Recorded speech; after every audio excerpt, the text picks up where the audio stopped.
Friends, આજે આપણે બનાવીશું મૂળાની ભાજી। અમે બનાવી દીધી છે અને બેસનની રબડી બનાવી દીધી છે। આમાં આ છે લીલા મરચાં, લસણ અને આ છે મેથી। તો ચલો હવે આપણે શરૂઆત કરીએ સબ્જી બનાવવાની।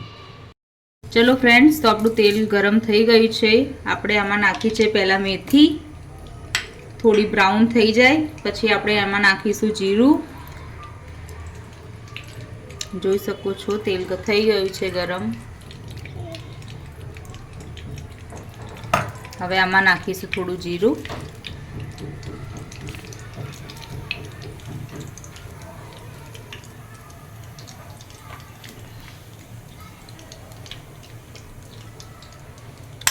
હવે આમાં આપણે પેસ્ટ નાખી દઈએ લીલા મરચાંની, લસણની અને હલકા બ્રાઉન કલરનું થોડું થવા દઈશું આપણે ધીમી ફ્લેમ ઉપર। અને એકદમ મસ્ત ફ્રાય થઈ જશે, એના પછી આનો સ્વાદ અલગથી જ આવશે લસણનો।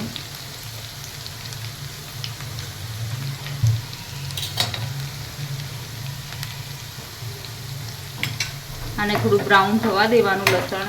અમુક લોકો શું આને કાચું રાખી દે છે ને તો પછી એનો સ્વાદ જોઈએ ને એવો આવતો નથી। દરેક વસ્તુ પહેલા આપણે બરાબર ફ્રાય કરીશું।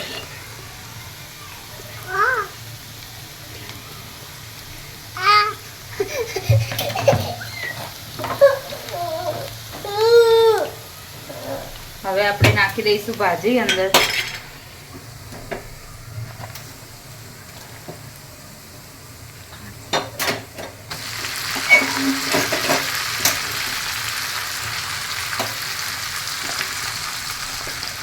આમાં મેં થોડા મૂળાના ટુકડા પણ રાખ્યા છે અને મેં આમને ધોઈથી ગરમ પાણીમાં, કેમ કે અંદર કાંટા હોય છે થોડા થોડા, અને અંદર થોડું મીઠું નાખ્યું હતું।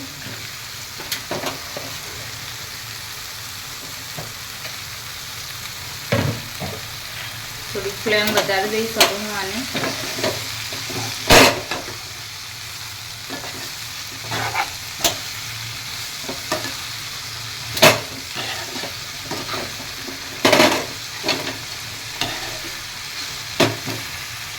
આને એકદમ મિક્સ કરી દો અને 10 મિનિટ રેસ્ટ થવા દીધું છે ધીમી ફ્લેમ ઉપર। હવે આપણે આમાં એડ કરીશું, આમાં મેં 2 ચમચી બેસનના અંદર મરચું નાખી દીધું છે। આ પેસ્ટ અમે રેડી કરી છે। અમે કોરો પાવડર બેસનનો એટલા માટે નથી નાખ્યો કેમ કે પછી આના છે ને અલગથી ગઠ્ઠા પડી જાય છે, તો મજા નથી આવતી પછી એ કોરો લોટ રહી જાય તો। એટલે હવે આપણે પાણીમાં થોડું મિક્સ કર્યું હતું, હવે આમાં નાખી દીધું છે। મોસ્ટ ઓફલી આપણી ભાજી ચડી ગઈ છે તો પણ આપણે 5 મિનિટ પાછું આ નાખીને થોડી વાર ધીમી ફ્લેમ ઉપર રેસ્ટ થવા દઈશું।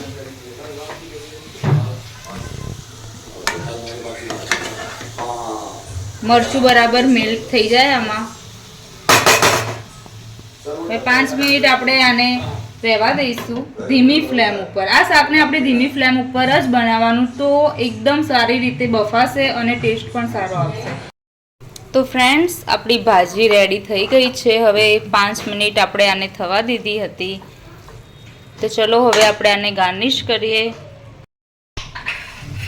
ચલો ફ્રેન્ડ, તો હવે આપણે આમાં છે ને થોડું મીઠું નાખી દઈશું સ્વાદ અનુસાર, થોડી હળદર નાખી દઈશું, પછી આને થોડું મિક્સ કરી નાખો। આપણે મરચું છે ને થોડું લાસ્ટમાં નાખીશું, એટલે શું શાક દાજી ના જાય આપણે।